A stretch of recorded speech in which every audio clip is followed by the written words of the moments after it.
Shri Harikrishna Heights येथे अत्यंत व्याजबी दरात 25 अमेनिटीज आणि प्रशस्त पार्किंग सह 2 आणि 3 BHK रेडी पोझिशन फ्लॅट्स उपलब्ध। बुकिंग साठी संपर्क पार्श्वनाथ प्रोजेक्ट 9090787833।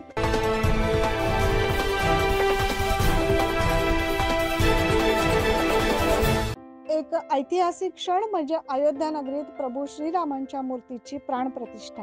भारतीयांसाठी हा मोठाच अभिमानाचा क्षण ठरला आणि याच सोहळ्याचं औचित्य साधत नाशिकमध्ये देखील विविध उपक्रम राबवले जात आहेत। या अनुषंगानेच नाशिक शहरातील स्वर्गीय LBR फाउंडेशन, नवीन सिडको येथील the growing tree play and pre school मध्ये शिक्षक आणि माता पालकांसाठी हळदी कुंकू कार्यक्रमाचं आयोजन करण्यात आलं। शाळेत नेहमीच सर्व धर्म पंथाचे सण उत्सव साजरे करून विविध कार्यक्रमांचे आयोजन केले जाते। प्रत्येक कार्यक्रमांमध्ये शिक्षक, विद्यार्थी, पालक नेहमीच सहभागी होतात। शाळेत दरवर्षी माता आणि पालकांसाठी हळदी कुंकू या कार्यक्रमाचे आयोजन केले जाते। पालकांना आणि विद्यार्थ्यांना वाचनाची गोडी लागावी, वाचन संस्कृती जपली जावी हा या कार्यक्रमाच्या मागील उद्देश असून त्यामध्ये विविध देशभक्त, राष्ट्रपुरुष, समाजसेवक, वैज्ञानिकांची पुस्तके वाण म्हणून देण्यात येतात। यावर्षी हळदी कुंकू कार्यक्रमाला रामरक्षा पुस्तक वाण म्हणून देण्यात आले। यावेळी मोठ्या संख्येने माता, पालक आणि परिसरातील महिला उपस्थित होत्या। कार्यक्रमास प्रमुख पाहुणे म्हणून शाळेच्या मुख्याध्यापिका प्रतिभा रोकडे, उपमुख्याध्यापिका आरती रोकडे, कॅलिब्रा प्रीस्कूलच्या संचालिका मोनिका भंडारकर आदी मान्यवर उपस्थित होते।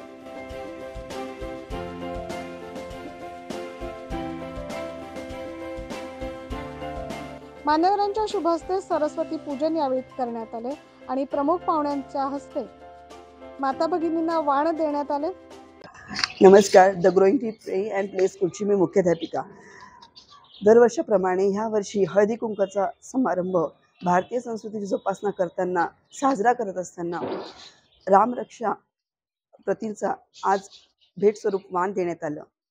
वाचन संस्कृती जोपासना हा यामागे हेतू होता आणि आई पालक, माता पालक यांना एकत्र येऊन या पुस्तकाच्या द्वारे रामरक्षा आणि आज अयोध्येत जे राम प्रतिष्ठापना झाली त्या प्रसंगाचं औचित्य साधून रामरक्षा प्रतींचं आज वाटप करण्यात आलं। रामाच्या विविध गुणांची जोपासना मुलांमध्ये कशा प्रकारे करता येईल याचे मार्गदर्शनही आज माता पालकांना करण्यात आलं। धन्यवाद। माझं नाव सोनाली चेतन गायकवाड, माझी मुलगी रिद्वी गायकवाड ही ग्रोविंग ट्री मध्ये नर्सरीमध्ये शिकते आणि ती मागच्या वर्षी शिकते। या स्कूलमध्ये ज्या आपण ॲक्टिव्हिटीज होतात, जसं 26 जानेवारी झालं, 15 ऑगस्ट झालं, कलर्स डे साजरे केला जातात, नाताळ साजरा केला जातो।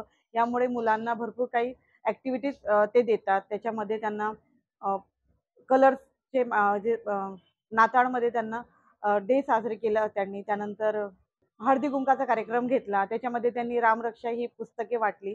त्यामुळे मुलांना आम्ही घरी रामरक्षा म्हणजे काय ते मंत्र आम्ही त्यांच्याकडून बोलून घेऊ शकतो। हॅलो, मी मिसेस छाया संदीप घोलप, माझा मुलगा सर्वेश संदीप घोलप हा इथे the growing tree play and pre स्कूलमध्ये ज्युनियर KG क्लासमध्ये शिकत आहे। तर ह्या स्कूलने आतापर्यंत आपल्या भारत देशात विविध सण साजरे केले जातात। प्रत्येक सणावर त्यांनी ॲक्टिव्हिटी घेतलेली आहे। जी ॲक्टिव्हिटी स्कूलमध्ये होते ती ॲक्टिव्हिटी तो घरी येऊन रिवाइज करतो। इंग्लिशमध्ये ती ॲक्टिव्हिटीचं मीनिंग सांगतो की हा सण का सेलिब्रेट करतात, प्रत्येक गोष्टीबद्दल तो माहिती सांगतो। त्याचप्रमाणे आपले national festival, independence day, Republic day, त्याशिवाय अजून विविध उपक्रम होतात जसे की फील्ड व्हिजिट किंवा कोणता स्टॅच्यू, अशी विविध ठिकाणी ही स्कूल ठिकाणी भेट देत असते। त्या ठिकाणी पण गेल्यावर तेथील जी महत्त्वाची व्यक्ती असेल, जसे थोर विचारवंत असतात त्याच्याबद्दलची माहिती दिली जाते, त्याची इन्फॉर्मेशन तो सांगतो। त्याचबरोबर मागे एक प्रोग्राम झाला, तिथे त्यांना स्वामी विवेकानंद यांचा बोध असलेली पुस्तकांची प्रत वाटप करण्यात आली। कार्यक्रम यशस्वीतेसाठी सुरक्षा सूर्यवंशी, अश्विनी भामरे, छाया घोलप, प्रियंका शिंदे, शीतल महाले आदींनी परिश्रम घेतले। 9 न्यूज महाराष्ट्रासाठी प्रतिनिधी जितेंद्र नरवाडे।